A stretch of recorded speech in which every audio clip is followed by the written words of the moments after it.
Ciao, I am FIDE Master Vladimir Chernikov and it's our new video in Grill Chess channel. As you see, there is no Olympiads today, so I decided to bring you some new content. Most of you might be wondering how is it possible to win versus very strong player, a grandmaster, just in 10 moves. Well, I'll show you how. This is my game versus Rafael Vaganian, very famous Armenian player that was in his time. Now he's kinda old, he's already plus 65 because in 2019 he became first in European or World Chess Championship, I don't remember, for seniors of 65 plus years old. But before he even placed 3rd place in the World Cup. So very strong opponent with huge experience, and I managed to bring some new opening trap for him and catch him there. Let's try to see how did it happen. So I start the game with move knight f3. My favorite move that I used a lot of times in my chess career to play the Larsen opening. So there's a move d5 in this case. I hope b3. There's small difference between going b3 and e3, because if you play e3, it's probably to avoid this line with bishop g4 that will happen in the game. So now since you don't threat, just for you to understand, right, if b3, bishop g4, bishop b2, he can take with the bishop and bring you to this pawn structure that some players don't like to play, but I'm not one of them. So I don't avoid it, but e3 avoids it, because now if bishop takes on f3, just free bishop pair, because I recaptured it with the queen. I hope that's obvious. So I played b3, bishop g4, bishop b2. He doesn't take, he goes knight c6, now e3. So kind of transposition. Now I want to go h3, e5. And now please remember, the first key move, h3, is just simply because this pawn now hanging. Black has to give up his bishop pair. If he goes to h5, trying to maintain pin, we follow up with g4, bishop has to be moved, and we take pawn on e5 for free. Take, extra pawn. Now we go back. So then black has to take, queen takes on f3 as well. And now black plays the most natural move, knight f6, and now this is first memory marker position. Most of you, without knowing the theory, obviously will play some normal, good positional move. For example, g3 to develop bishop on g2, d3 to develop knight on d2, maybe c4. All of these moves are kind of playable. You can even try bishop b5 here to pin the knight, and maybe your opponent blunders pawn on e5, but there's just something better than this. You can play move g4. Why is it so?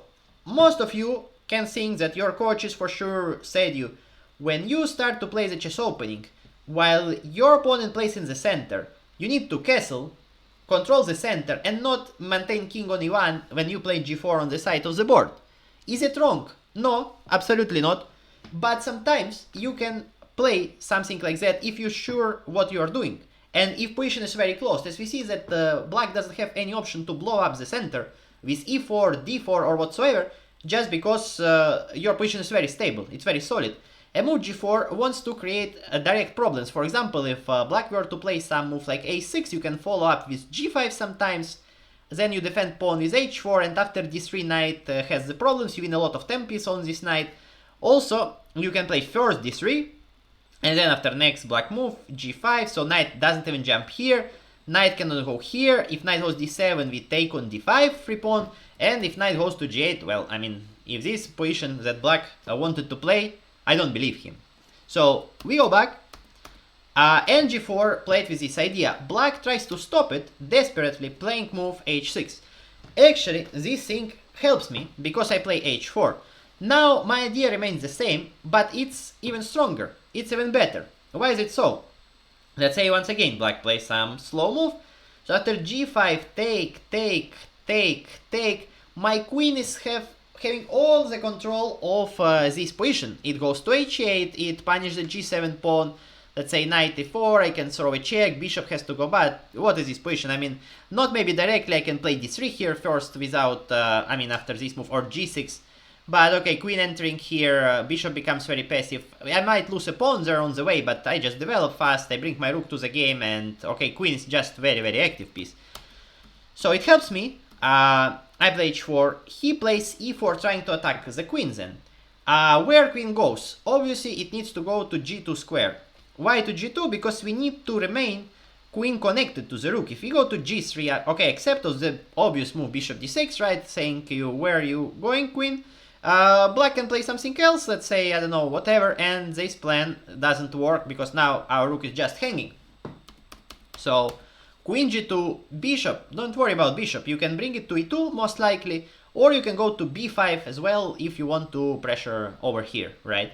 So queen g2 and g5 is just impossible to stop, and after pawn moved, it's even worse for black, because with pawn on e5, yes, this pawn is a target, yes, there is a lot of pressure, but the bishop is not that strong. Now look at whole diagonal for this bishop. From b2 to h8 he can reach wherever, and we'll see why I'll win the game later. So my opponent plays bishop d6, allowing g5. As you see, the engine of chess.com is not liking this move, but when you put it in normal engine, it's one of the best in this position, because it poses concrete problems. So black takes, we take. Only way for black to survive was this, to take on here, take here, and play knight g4, allowing queen h8. So if you remember with pawn here, it's not that worse for black, because at least he can play bishop f8. Now this move is no longer possible because of some bishop g7 ideas, and we're just winning material, so that's why e4 was a bad move here, even though it was tempting. But okay, there was some idea that king just runs away, and there's no, I think, to e7, and somehow black holds. But okay, advantage, slight advantage for white. Obviously, it's very difficult to find it out when you're playing something practical game and you don't know this position, moreover when it's a blitz. So Rafael goes with knight to h5, and now you can remember your coach again, probably this guy. We're saying to you in your chess lesson, don't bring knight to the side of the board. Well, here it's kind of forced, because if you bring knight to other square, where to g4, I end up taking it. So there's d7, g8 and h7. Any square of this, reach to bishop g7, then pawn takes probably even, and I just promote the queen. Free queen and move like 12 or 13. So that's why he didn't want it. So it's either you see it or you don't. If you take here and you see that you can bring queen to h8, allow white bring queen to h8, give up the pawn on g7 as well, and you're fine, you're a very strong player. But if you play knight h5, it's not a big mistake, but it's losing in one. I just simply attack this knight, and now Rafael doesn't have answer to me. Why? Because the knight's hanging, knight doesn't have any square to go, so there are two moves that can defend the knight. One is direct defense with g6 that defends the knight but blunders the rook on h8, so GG. And he can take it with the pawn, after which I just recapture back, so now I attack it twice, defensor is only one. Knight cannot be moved because rook is hanging behind, and g6 is not possible for the same reason. Bishop takes h8. Let's go back. So after bishop e2, basically it's game over. If I turn in engine, it will just jump, yeah, like this, plus 3.12, it's showing to me. The point is that just, extra piece. I will show you a little bit fast how game finished, just to show you that there was absolutely nothing interesting. So he tried bishop e5, bishop takes, knight takes, bishop h5, g6, bishop back. So you see bishop places two squares and stay against the knight, so it can cover all his jumps. Take, queen g5 free pawn. I just try to castle fast, my opponent does the same. Rook to the game, and just activate my queen, queen g5. Now my opponent again blunders that knight b5 is a fork, and a3 square is covered, and just resigns the game. So what conclusion we can come to? That you need to be prepared in the opening, it's conclusion number one. And the second one, it's not always you need to play just the main openings. As you see, a lot of titled players, a lot of famous players, they play main lines. It's good, obviously it's strong, you can get better position sometimes when you're playing sidelines, but there's less possibility to surprise your opponent in the opening. So as we see that even the player of whole of experience, he might be already with his age to not able to play very fast in the low time control, it's obvious, just because we all getting older with the days.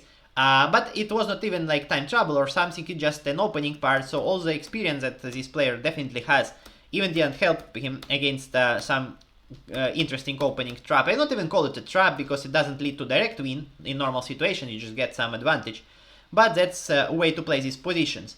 Okay, for black, if you wonder what black can do this, first of all I not suggest this bishop g4 idea in general, but if you already did, bring knight to normal square, to d7 let's say, and then after e3, let's say e6, because then pawn really always hanging.